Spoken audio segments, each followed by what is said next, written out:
Hello बच्चों। तो आज हम पढ़ने वाले हैं विधि लिंग लकार यानी कि चाहिए अर्थ। ये लकार का अंतिम भाग है। लकार मुख्य रूप से 5 प्रकार के होते हैं और इसमें से चारों लकार मैंने ऑलरेडी पढ़ा चुका है। ये 5वां लकार है। अगर चारों लकार का वीडियो आप नहीं देखे हैं तो पहले आपको उन चारों का वीडियो देखना चाहिए। उसका लिंक आपको इन स्क्रीन में मिल जाएगा, डिस्क्रिप्शन बॉक्स में मिल जाएगा, और नहीं तो यहाँ लिंक शो कर रहा होगा, आप यहाँ से भी देख सकते हैं।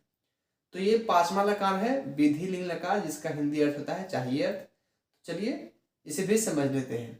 तो सबसे पहले बात आती है परिभाषा की कि विधि लिंग लकार हम किसे कहेंगे। तो जिससे चाहिए अर्थ का बोध हो, चाहिए मतलब कि जिस सेंटेंस के लास्ट में चाहिए लगा हो उसे हम विधि लिंग लकार कहेंगे। तो मैंने परिभाषा इस प्रकार से लिखा है।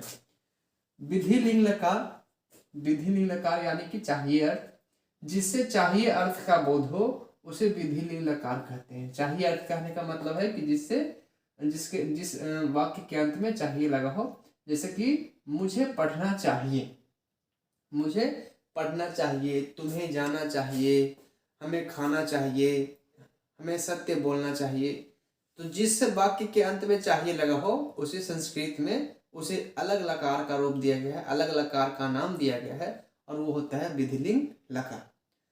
अब बात करते हैं इसका फॉर्मूला क्या है, यानी कि सूत्र विधि लिंग लकार का। तो विधि लिंग लकार का सूत्र ये है।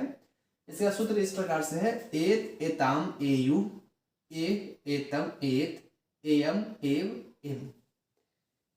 फिर से एक बार समझ लेते हैं क्या है इसमें। क्या है कि आपको त ताम यु लंग लकार का और लोट लकार का फॉर्मूला कुछ कुछ मिलता है। जैसे अगर हम ए हटा दें तो ताम ता जो है लंग लकार में भी था, लोट लकार में भी था। ताम लंग लकार में भी था और लोट लकार में था। ये एयु नहीं था। और उसकी बात करते हैं यहाँ पे ए विसर्ग की, तो ये भी था, ताम भी था, ता भी था। और बाकी ये सब जो है डिफरेंट, कुछ कुछ डिफरेंट है। तो अगर आपको लोट लकार और लंग लकार का फॉर्मूला याद है तो इसको याद करने में आपको आसानी होगा। तो एक बार फिर से पढ़ लेते हैं। कैसे पढ़ेंगे।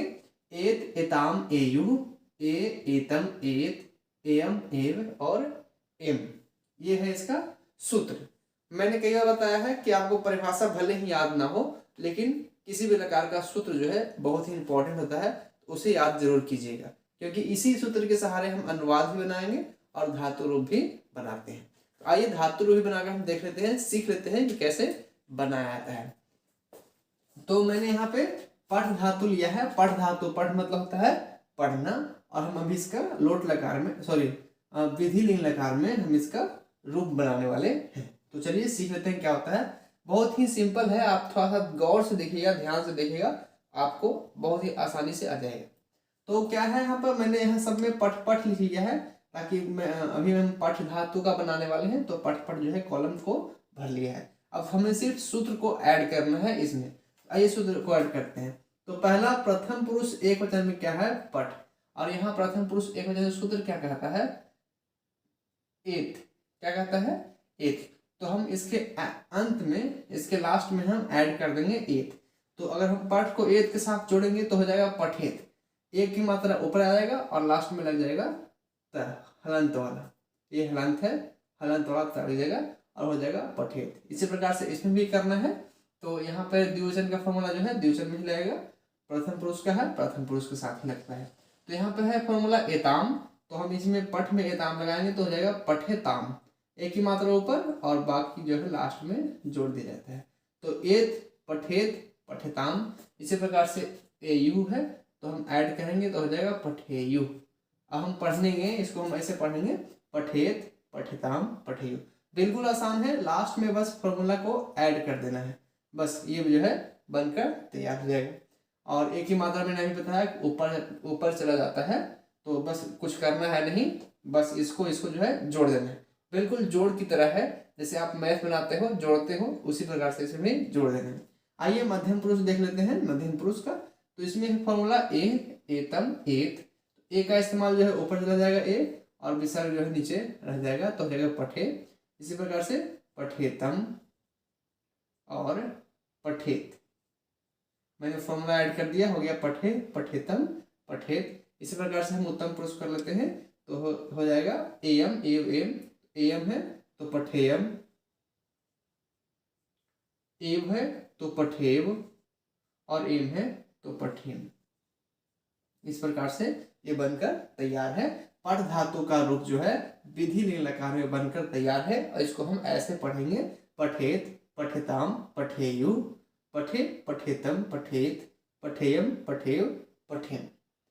इसका सूत्र जो है बस लास्ट में ऐड कर दिया है मैंने, और ये बनकर तैयार है। इसी प्रकार से मैंने लिख धातु बनाया है। लिख धातु मतलब होता है लिखना, और इसका रूप भी मैंने यहाँ पे बनाया है। तो आइए इसको भी एक बार पढ़ लेते हैं। तो देखिए लास्ट में मैंने फॉर्मूला सिर्फ ऐड किया है, बाकी लिख मैंने सब में डाल दिया है, तो हो गया है, रूप बनकर तैयार है।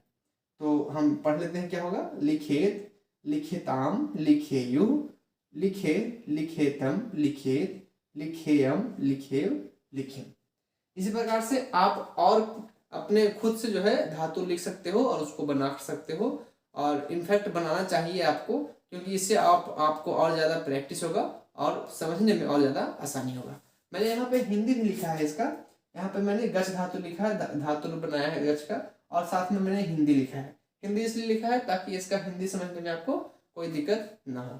तो आइए इसको देख लेते हैं। पहला है गच्छेत, जैसा कि यहाँ फॉर्मूला लगाया हुआ है, तो ये ततामेयु सब सारा प्रोसेस मैंने वही किया है जो भी पठ धातु का और लिख धातु का बनाया है। तो इसका जो है धातु रूप बनेगा गच्छेत, गच्छताम, गच्छेयु, गच्छे, गच्छेतम, गच्छेत, गच्छेयम, गच्छेव और गच्छेत। अब हिंदी की बात कर लेते हैं, तो हिंदी अर्थ क्या होगा। तो गच्छेत का हिंदी अर्थ होता है जाना चाहिए। जैसे कि एक वचन प्रथम पुरुष एक वचन में क्या होता है, तो यहाँ पे वह होता है, तो उसे जाना चाहिए। यहाँ पे वह नहीं बोलकर हमें उसे बोलना पड़ेगा, उसे जाना चाहिए। और अगर दो व्यक्ति है तो वे दोनों को जाना चाहिए, और अगर बहुत सारे हैं तो वे लोगों को जाना चाहिए। इस प्रकार से इसका एग्जाम्पल होता है तुम, तो तुम्हें जाना चाहिए। अगर दो व्यक्ति है तो तुम दोनों को जाना चाहिए, और बहुवचन है तो तुम लोगों को जाना चाहिए। इसी प्रकार से अगर हम उत्तम पुरुष की बात करते हैं, तो मुझे जाना चाहिए, हम दोनों को जाना चाहिए, और हम लोगों को जाना चाहिए। तो इसका हिंदी अर्थ जो है इस प्रकार से हो जाएगा।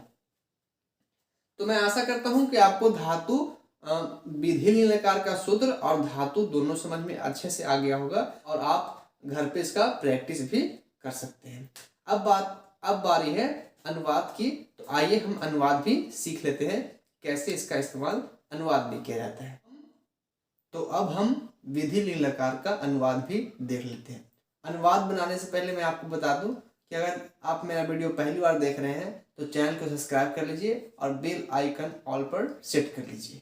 और अगर वीडियो पसंद आया हो तो एक लाइक देकर हमारा उत्साह बढ़ा दीजिए, और अपने दोस्तों के साथ भी शेयर कर दीजिएगा। आइए अनुवाद देख लेते हैं। अनुवाद बनाने के लिए हमें कुछ फॉर्मूला की जरूरत पड़ेगा, और वो फॉर्मूला मैंने यहाँ पे लिखा है। तो सबसे पहला फॉर्मूला है सूत्र। विधि लिंग लकार का ही सूत्र चाहिए, जो कि एत एताम एयु वाला है। तो हम पढ़ लेते हैं एक बार। एत एताम एयु, ए एतम एत, एयम एव और एम। उसके बाद बात करते हैं सर्वनाम सूत्र की। सर्वनाम सूत्र जो है इंपॉर्टेंट होता है अनुवाद के लिए, क्योंकि इसी के सहारे जो है हम अनुवाद बनाते हैं। तो इसका सर्वनाम सूत्र क्या है, तो सूत्र है सह तौते। मैंने कई बार बताया है, सारे वीडियो में बताया है, एक बार फिर से आप जान ही लीजिए। सह तौ ते त्वम युवाम यूयम अहम अवाम और वयम। अगर आप पांचों वीडियो देखे होंगे, इसके पीछे वाला वीडियो देखे होंगे तो आपको याद भी हो गया होगा। सह मतलब वह होता है, तो मतलब ये दोनों, ते मतलब वे लोग, तो त्वम मतलब तुम, युवाम मतलब तुम दोनों, यूयम मतलब तुम लोग, अहम मतलब मैं, अवाम मतलब हम दोनों, और वयम मतलब हम लोग होता है। इन दोनों फॉर्मूला के सहारे ही, इन दोनों सूत्र के सहारे ही अनुवाद बनाया जाता है। और अनुवाद को और आसान करने के लिए मैंने इन दोनों फॉर्मूला को, दोनों सूत्रों को मर्ज कर दिया है, एक ही मिला दिया है, और यहाँ पे मैंने ऐसे किया है। देखिए इस सूत्र को पहले हम समझ लेते हैं, ताकि अनुवाद बनाने में और ज़्यादा हमें आसानी हो और आसान हो जाए बनाने के लिए। तो मैंने क्या किया है, देखिए प्रथम पुरुष एकवचन का होता है फॉर्मूला सह, और प्रथम पुरुष एकवचन का होता है एत। तो मैंने सह के साथ एत को ऐड कर दिया है। इसी प्रकार से प्रथम पुरुष द्विवचन का होता है तौ, और प्रथम पुरुष द्विवचन का यहाँ होता है फॉर्मूला एताम। तो तौ को एताम के साथ ऐड कर दिए है। बस बिल्कुल आसान है। इन दोनों फॉर्मूला को मैंने एक ही जगह लिख दिया है, तो हो जाता है ऐसे। सह तौ ते त्वम युवाम यूयम अहम अवाम और वयम। और साथ ही विधि लिंग लकार का फॉर्मूला भी आ जाता है इसमें। एत एताम एयु, ए एतम एत, एयम एव और एम। मैंने इसलिए ऐसे किया है ताकि अनुवाद बनाने में हमें ज़्यादा से ज़्यादा आसान हो। तो आइए हम इसको भी देख लेते हैं। तो हमारा अनुवाद है, पहला अनुवाद है मुझे पढ़ना चाहिए। सच में मुझे पढ़ना चाहिए और आपको भी पढ़ना चाहिए। तो आइए अनुवाद देख लेते हैं। मुझे पढ़ना चाहिए, तो सबसे पहले मुझे का मीनिंग क्या होगा? तो मुझे का मीनिंग मैं ही होगा। जैसे मुझे पढ़ना चाहिए, तो यहाँ पर जो है कर्ता कौन है? मैं हूँ। तो इसका संस्कृत जो है मैं का ही संस्कृत रहेगा। मुझे का जो है स्पेशल लगाने की आपको जरूरत नहीं है। तो आप मैं का संस्कृत ढूंढिए। तो मैं का संस्कृत क्या होता है? अहम होता है। तो मुझे पढ़ना चाहिए, मुझे का संस्कृत भी अहम हो जाएगा यहाँ पे। तो हम लिखेंगे अहम। देखिए मैंने अहम को शॉर्ट लिखा है। यहाँ में माँ है हलंत में, तो हलंत माँ को आप ऐसे अनुस्वार कहते हैं, अनुस्वार या बिंदु भी कह सकते हैं। तो बिंदु के रूप में हम लिख सकते हैं। तो लिख दिया मैंने अहम। पढ़ना चाहिए, तो मुझे पढ़ना का संस्कृत पता है, पठ होता है। पढ़ना का संस्कृत पता है, पठ होता है। अब अब हम सूत्र में देखेंगे कि अहम के साथ कौन सा सूत्र लगता है। तो अहम देखिए यहाँ पे लिखा हुआ है उत्तम पुरुष एकवचन में, और इसके साथ लगता है एयम। अहम के साथ कौन सा सूत्र लगता है? एयम। तो हम पठ में लगा देंगे एयम, तो हो जाएगा पठेयम। ऐसे अहम पठेयम मतलब कि मुझे पढ़ना चाहिए। ये जो है बनकर तैयार है, कुछ करने की जरूरत अब इसमें है नहीं, है ना? बिल्कुल आसान। मैंने क्या किया, बस मुझे का मैंने यहाँ पे मीनिंग लगाया और पढ़ना का मीनिंग जो है यहाँ पे लिखा। अब बाकी सूत्र के सहारे से मैंने आसानी से यहाँ पे बना लिया। और आगे देख लेते हैं। दूसरा सेंटेंस है तुम लोगों को जाना चाहिए। इसको बनाकर देख लेते हैं। तो तुम लोगों को, तो तुम लोगों का संस्कृत क्या होगा? तो तुम लोग यहाँ पे तुम लोग, तो हमें तुम लोग का संस्कृत ढूंढना है। तुम लोग का संस्कृत होता है यूयम। तो हम यहाँ पे लिख देंगे यूयम। यूयम, ये हो गया यूयम। मतलब तुम लोगों को जाना चाहिए। तो जाना का संस्कृत क्या होता है? गच्छ होता है। मैंने पहले ही बताया आपको, बहुत सारा वीडियो देख चुके हैं, आपको भी पता हो गया होगा। तो गच्छ होता है जाना का संस्कृत। और यूयम के साथ कौन सा सूत्र रहेगा? देखिए यूयम यहाँ पे है, मध्यम पुरुष बहुवचन में यूयम होता है और इसके साथ लगता है एत। तो गच्छ में लगा देंगे हम एत, बन जाएगा गच्छेत। इस प्रकार से यूयम गच्छेत मतलब कि तुम लोगों को जाना चाहिए। इतना बड़ा जो है सेंटेंस है, इसका संस्कृत अनुवाद जो है इतना छोटा बना, कितना शॉर्ट है। इसी प्रकार से नेक्स्ट है तीसरा नंबर, उसे हंसना चाहिए। उसे हंसना चाहिए, तो उसे का संस्कृत क्या होगा? तो उसे का संस्कृत देखिए, वह का संस्कृत होगा वह, उसे एक ही है। तो वह का संस्कृत सा होता है। और अगर लड़की के लिए बात कर रहे हैं, बात करें लड़की के लिए स्त्रीलिंग के लिए, तो सा होता है। सा मतलब वह, लेकिन ये स्त्रीलिंग के लिए, ये पुल्लिंग के लिए और ये स्त्रीलिंग के लिए। तो हम बहुत सारे पुल्लिंग के लिए बना चुके हैं। तो आज हम स्त्रीलिंग के लिए बनाते हैं, थोड़ा सा लड़कियों का भी इज्जत कर लेते हैं। तो सा है, तो यहाँ पे लिखेंगे उसे हंसना चाहिए, तो सा। ऐसी भी लड़कियां ही ज्यादा हंसती है। सा हंसना चाहिए, तो हंसना का मीनिंग होता है हंस। यहाँ मैंने हंस लिख दिया। बाकी जो है हम यहां से देख लेते हैं। सा या सा के साथ कौन सा फॉर्मूला लगता है? तो यहाँ पे लगता है एत। देखिए यहाँ पे सा के साथ एत लगा हुआ है, तो सा के साथ भी एत लगेगा। तो हंस में लगा देंगे एत, तो हो जाएगा हसेत। ये हो गया हसेत। सा हसेत मतलब कि उसे हंसना चाहिए। इसी प्रकार से राम को बोलना चाहिए। तो राम को बोलना, तो राम का संस्कृत क्या होता है? राम होता है। लड़का का नाम के पीछे विसर्ग लगा दिया जाए तो संस्कृत कहलाता है। तो राम का संस्कृत हो जाता है रामा। बोलना का संस्कृत है वध। वध। और किसी का भी नाम हो तो प्रथम पुरुष एक वचन की तरह चलता है। तो प्रथम पुरुष एक वचन मतलब शाह की तरह। तो देखिए शाह के साथ क्या लगता है? एत लगता है, मैंने अभी लगाया है। प्रथम पुरुष एक वचन जो है इसमें नाम भी आ जाता है किसी का, एत लगेगा। तो वध में लगा दी एत, हो गया वदित। राम वदित मतलब कि राम को बोलना चाहिए। इसी प्रकार से सीता को लिखना चाहिए। तो सीता का संस्कृत क्या होता है? सीता ही होता है। लड़की का नाम जो है ऑलरेडी संस्कृत में होता है, कुछ करने की जरूरत है नहीं। तो सीता का संस्कृत सीता होता है। लिखना चाहिए, तो लिखना का संस्कृत क्या होता है? लिख होता है। कितना आसान है संस्कृत, बिल्कुल हिंदी की तरह। हिंदी से ही कह सकते हैं आसान है, बिल्कुल आसान। लिखना का संस्कृत लिख होता है। पढ़ना का संस्कृत पाठ होता है। और क्या चाहिए? सीता लिख दिए, लिखना चाहिए। हमें ढूंढना है कि सीता के साथ कौन सा सूत्र लगेगा। तो जैसे हम अभी राम के साथ लगाए प्रथम पुरुष एक वचन का, तो सीता के साथ भी प्रथम पुरुष एक वचन का ही लगेगा एत, तो हम लगा देंगे एत, हो जाएगा लिखित, इस प्रकार से। तो ये बनकर तैयार है। एक बार फिर से पढ़ लेते हैं।